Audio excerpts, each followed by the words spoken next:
Hello and welcome. Today we're going to be taking a look at a couple of new things. We have the new Jones Road. This is called the Everyday Sunscreen. I have the shade Untinted, but it also comes in a variety of shades.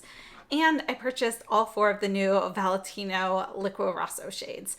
And I love these. This is that velvety blurred liquid blush / lip product that you can use, and these are one of my favorites. I have a ton of these because they're so good. So we're going to take a look at the four new shades. Let's go ahead and we're going to start off with the Jones Road sunscreen. And as I mentioned, I do have the Untinted shade, and I've been using this for about a week. And this is going to have SPF 30.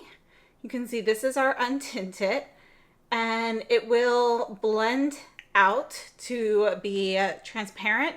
But you know, when the light hits it, it does have a little bit of a coolish glint to it. I wouldn't say that it is necessarily a white cast per se. It's pretty transparent, especially you can see where it's blended out here versus here. But it does, you know, have a little bit of a cool tone to it. So this is the Untinted. You can see texturally that this is going to be a thicker sunscreen, and it has almost a little bit of a kind of like a thicker vinyl texture to it when it's wet, but when you smooth that out, it becomes one with the skin. So there's no tackiness left. It gives you kind of this moisturized look. It's a little dewy, you know, there's a little bit of a sheen to it, but there's no texture to it. So let's take a look at the demo here. The Jones Road Everyday Sunscreen retails for $42 US. So again, I have Untinted, but there are 4 additional shades available. This is a broad spectrum mineral SPF 30 for daily sun protection that pairs perfectly with makeup. According to Jones Road, each tinted shade contains color correcting pigments to help offset white cast, a natural result of the physical sun protection that zinc oxide provides for a natural finish. Lightweight and smooth, it's the ideal base for makeup. Now, I do want to note that I have used a ton of mineral sunscreens over the years, and a lot of times once, you know, I remove them, they make my skin sometimes feel a little bit dry or a little chalkier, or they're really hard to remove. That's not the case with this one. You know, you can tell it's a little bit thicker. It feels kind of like a mineral sunscreen, but it has a little bit more of a moisturizing texture to it than what I typically experience with a lot of mineral sunscreens. And it does remove, you know, easily. I use an oil-based cleanser. Right now I'm using the Elemis Cleansing Balm, but the Tatcha Camellia Cleansing Oil is my go-to as well. So those both work well to remove the sunscreen without any issues. Now, this is a sunscreen that you can use as a base for makeup, which is what I've been using it for, but it's also just a sunscreen you can use on its own. And I've actually used this out at the pool. I like to layer mineral and chemical sunscreens to get as much protection as I can. And so this is one that I've been very successful with layering, and I haven't had any issues with any formula differences where things are separating or anything like that. And I think it's a really nice sunscreen. So I'm really enjoying this one. Now, the sunscreen has 50 milliliters of product, or 1.69 fluid ounces, and it does have a specific expiration date. Mine comes with a date of July 2026. Now, in the demo, you can see I'm also using a product called the Daily Brush. So this is a new brush from Jones Road. It retails for $42 US. All of their brushes are synthetic or vegan, and this is designed for applying any sort of cream or liquid products. I've actually been using it as, you know, not just for sunscreen, but for foundation, liquid blushes, and so forth. And I really like the texture. So let's take a look at the brush here. You can see I do have a few hairs here that are kind of sticking up a little bit. This has already been washed. I've stained it a little bit with some foundation. You can see this is going to be like a nice buffer brush. You could use this with powders, of course, as well. Just because it's designed for liquids doesn't mean anything. But you know, it almost looks like it might be a stippling brush because of the two colors. But if you actually look at the individual hairs, it's just each fiber is black and white. So there's no actual stippling effect with this. It's going to be a nice buffing brush. So let's take a look at a few comparisons. The first brush that came to mind is the Chantecaille Buff and Blur, which is going to be a bit larger. You can see that our face is going to be a little bit larger here. And we do have a similar style. I have to admit though, personally, I do prefer the Chantecaille Buff and Blur brush. This one just feels a little bit softer than the Jones Road. It's also going to be a little bit more dense. So this one works really well with powder products. This one having a little bit less density, I think it does just slightly better with liquids, but they're pretty comparable. So I think these are both pretty close to each other.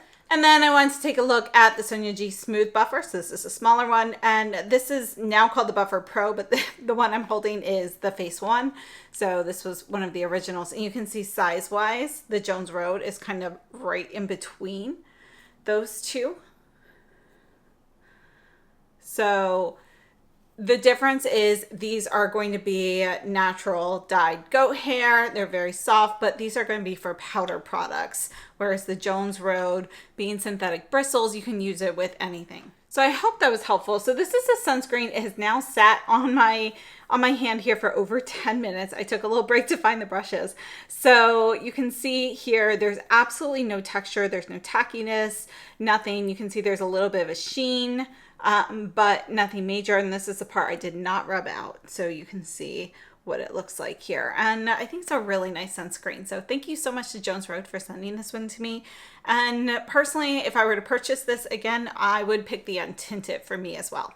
So let's go ahead and move on to the Valentino Liquirosso shades. And I love these. I love these products in general, and I think the new shades are really nice. So I'm gonna go ahead and let's swatch them here. And we'll do a little bit of a buffed out version right below it. So this one here is going to be shade 128R. This is called Nude at Last. And you can see this is going to be a nice medium toned rose. And it's going to be like light to medium in the spectrum. You can blend this out to a very light sheer shade. Out of the 4 new shades, this one would be the best for fair skin. This one is 310R. It's called Pink Hour. And you can see this is going to have a little bit more of a berry hue in it. It's going to be more vibrant. It's a really nice, I wouldn't call it a fuchsia. It's not bright enough for that, but we have a tint of fuchsia in there. And you can see you can build this up. When you build it up to this intensity, such as like on the lips, it's almost one of those soft pinky reds. This one is 409A. This is Coral Sunset, and this is the warmest of the new shades. And you can see this is going to be a soft peachy coral. You can see where it's blended out here. It's really going to be a soft nude peach. And I think this is really nice because it's more of a neutral peach than a true coral. It doesn't have quite enough pink in there, but it's got that nice balance there of not being too warm. And I think it's a really pretty shade that's going to work well for a lot of people. 500R, this is called Plum It Up. And I'm super excited for this one. And you can see this is going to be more of your reddish plum mixed with like, it's kind of like a little bit of boysenberry and raspberry mixed in there. So you can see it's not going to be, you know, if you're looking at the outside of a plum, we get like kind of that reddish hue, but not as much purple. And this is really going to be more of a soft plummy red. And you can see when you build it up, you get more of this cool tone, rich, velvety red. And there's definitely going to be a little bit of blue base to this one. So it will be cool in tone. So overall, we have 3 cool tones, and this one here is going to be warm. As you're looking at the demos here, on the right side of my cheek, I am applying it directly with a fingertip application. You can see you're going to get you can get a very pigmented look with this. It's easy to blend out. It gives you this nice blurred effect, and it's weightless. You're using very little product at a time. And then on the left side, I'm first blending it out on my hand and using the Sonia G Mini Sheer Buffer for a lighter application on the cheeks. And again, we're going to get that soft blurred finish. Now, this is going to have a velvety appearance to it, but it's velvet with a little bit of a sheen. It's more of a satin velvet. There is, you know, it's not going to be a flat matte. There is no shimmer in this product. And then before moving on to the next color, we're applying it with a fingertip application to the lips. You You can really see the blurred effect on this. It's super easy to apply. I don't like to apply these directly with the applicator on my lips just for contamination purposes, but you can see going in with 1 layer versus 2 layer, you can really increase the pigmentation level here, and I think it looks really nice. As for product details, the Liquirossos are a lip and blush blur liquid matte color, and they are long lasting with high comfort according to Valentino. We have 6.5 milliliters of product. They retail for $40 US, and these are made in France. We have a 2-year shelf life on these. When you close these, to know that you've closed them securely, you will hear a little bit of a click. And obviously, since this is a square shaped container, you will make sure all of the sides, line up appropriately. And that's how you know it's going to be closed securely. And I have to say, the ones that I bought originally are still in good shape. I haven't had any issues with these drying out early. So as I mentioned, on the cheeks, these are weightless. There's no texture to them. I don't feel anything on my skin when I touch them. It's just a completely weightless, airy texture to it. And these are kind of like those moussey blushes. Think of the new Bobbi Brown Velvet Pot Rouges or the new Sisley Cloud Cover. These are all kind of in the same category. This is perhaps a little bit less moussey, a little less airier than the other ones mentioned, but it's the same type of product, gives you the same kind of look on the skin. As for on the lips, again, these are going to have a weightless texture to them. They feel almost like a velvety silicone texture when you are first applying it. And then that just it just sinks in, and then it feels like there's nothing there. When you go to touch your lips afterwards, they just feel powder smooth. Think of something really soft with absolutely no lines or anything. You feel no texture. I cannot feel any texture at all in my lips after putting this on. Think of, kind of like a smooth, dry baby's bottom. I know that kind of a weird analogy, but that's kind of what I feel like if I touch my lips after applying these. So it's just makes them really soft, and they act like a stain. They'll last pretty much all day. So these are really nice. I personally really enjoy these products, which is why I have amassed so many. So let's take a look at some comparisons. Now, since I did mention the Bobbi Brown and the Sisley, let me go ahead and swatch these first. This one here is the Bobbi Brown Velvet Pot Rouge in number 60, Soft Plum, and I'm going to put this down here next to the Plum It Up. And you can see it's going to be a bit warmer than the shades here. But it has a fairly similar look to it. This is perhaps, there's a little bit more of a moisturizing texture to the Bobbi Brown compared to the Valentino, which again, I feel absolutely no texture, dry or moist from this. And then this is the Sisley Cloud Cover in Color Cloud, sorry. And this is 3 Berry. And let me go ahead, I'll put this one right here so you can see this. Again, it's gonna be a little bit warmer than the Valentino shades here. And you can see, again, we're gonna have a very similar finish to it. So this one, when it dries, is much more similar to the Valentino. You don't feel anything on the skin, but I do have to say, I think the Valentino is a little bit more smudge proof than the Sisley. So the Sisley, it will last all day. If you don't touch your face at all, you're not in a hot, humid situation, absolutely no issues. But if you are in a lot of heat and humidity and your makeup's sort of melting, if you go and touch your face, the Sisley, you run more of a risk of some of that actually smearing. Nothing major, just a tiny bit. But the Valentino seems to stay just a little bit stronger. All right, so let's take a look at the other Valentino shades that I have. This one here, again, the names are not on here, so I just have the numbers, and this is going to be 468A. It's a little hard to read on there. So we're going to put this one adjacent to the Coral Sunset, and you can see that this is going to be a brighter, peachier shade. So this is more of your like bright peach versus more of a neutral peach. You can see when this is built up, you've got a little bit more of that burnt coral kind of look to it. Now you can also see that Coral Sunset is also going to work well for fair skin. So these two are both going to be great for fair and light. This one is good for light and medium, and this one here will go a medium and deep. Now, I don't have a lot of shades that are necessarily super similar because, again, they've added on to the range, but this one here is one of my favorites. And of course, on the gold label, they put it in like white writing, so it's hard to read it. It's 109R. And this one is one of my most used. I wanted to put this one up here next to the 128R. You can see this is going to be a soft light pink, and it's going to have a warmer hue to it. And then another one of my favorites is going to be 100R. So this is their like Roman Grace shade, which is one of their iconic lip colors. And you can see this is going to be a little bit more nude.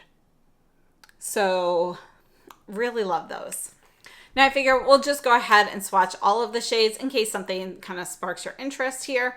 And this one is going to be 302R. This is your Pinkest Punk. I do have a broken applicator that I never reached out to them for, but you can see this is going to be your bright Barbie pink shade.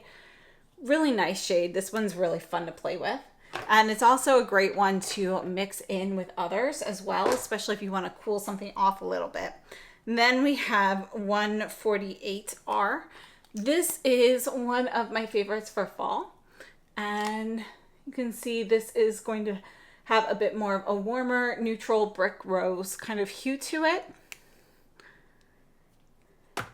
601R, I mean, I had to get the purple. So this one it's fun to play with, but I have to admit I don't wear it too often because it just doesn't work great for my coloring. But the way I use this is typically to mix it in with lip colors, and you can see it's going to give you kind of that more bluish purple kind of hue to it. It's kind of like a bluish eggplant. This one here is 115R, and this is going to be a soft nude peach. You can see this is going to be warmer and just a little bit peachier than the Coral Sunset. 110A, and this is a really nice neutral rose that leans a little warm. You can see we've got a little bit of peach in there. 151R. This is another great fall shade for me, and this is going to be a nice neutral hue here. So this is kind of your like soft brown with a touch of rose in it. And 154A. This one right down here as well. This one is going to be a little bit deeper and a little bit cooler. You can see it's got a little bit more of a cocoa vibe to it, but they're very similar. So those two are really close. Honestly, you don't need both of those. All right, now we have 220A. I'm gonna go back up here. Well, actually, we'll just put it here. Running out of space. And this is, again, 220A. This is going to be a soft red. So this is really going to be more of that burnt, warmish red. Very soft though, kind of like the difference between a red lip balm versus a red lipstick. So this has that soft quality to it. And 22A, this is going to be more of your true red. And this is going to be a neutral red. You can see there's a touch of blue in it, but it's still pretty neutral on the spectrum. It is a cherry red here, but not as much blue as your traditional cherry reds. All right, so I hope that was helpful. Again, these are our new shades here. So this one is going to be 128R, Nude at Last. This is 310R, Pink Hour. And then we have 409A, Coral Sunset. And our last one is 500R, Plum It Up. So I hope that was helpful. And let me know what you think. Overall, I have to say I'm really happy with all of these products. The sunscreen has been working really well for me to prevent any sunburn. If you notice at the beginning of summer with all of my like pool days and stuff, I was getting pink no matter how much sunscreen I put on. My skin's gotten a little bit more used to the sun, but I think really the combination of mixing the mineral and chemical sunscreens has made the biggest difference. And this is one of the mineral sunscreens. I've been using this recently and it's worked out really well. As for the Valentino Liquirossos, I love them. So right now I'm wearing Plum It Up. So the 500R on the lips and the cheeks, and you can see you can really sheer them out for a light look. You can build them up for something more pigmented. I love the fact that these are weightless and they perform really well. They're a solid performing product for me, and they're one of my favorite items from Valentino. So I hope this has been helpful. Thank you so much for tuning in. I'd love to know your thoughts, and please share them down below in the comments. And thank you so much for watching. I'll see you very soon. Have a great day.